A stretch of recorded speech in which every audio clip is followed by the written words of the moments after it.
হচ্ছে আমার বাসা। চারিদিকে পাহাড়, চারিদিকে পাহাড়ের মাঝখানে ছোট্ট এই শহর। ছোট্ট শহরে এখানেই আমি বসবাস করি। এটা হচ্ছে আমি যে স্ট্রিটে থাকি সেটা আরও সুন্দর সুন্দর আছে, ইনশাল্লাহ আপনাদের সাথে দেখাবো, শেয়ার করব আমাদের এই ছোট্ট শহর সাউথ আফ্রিকাতে। এই ছোট্ট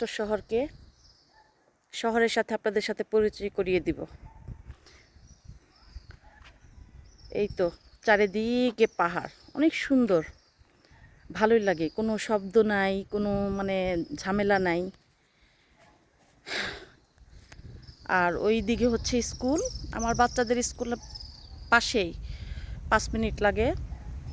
তো ইনশাল্লাহ আপনাদের সাথে শেয়ার করব আমার এই স্কুলটা, এই শহরটা, এই শহরে কি কি আছে সব কিছুই শেয়ার করব আপনাদের সাথে ইনশাল্লাহ।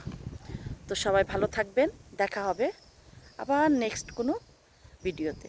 আল্লাহ হাফেজ।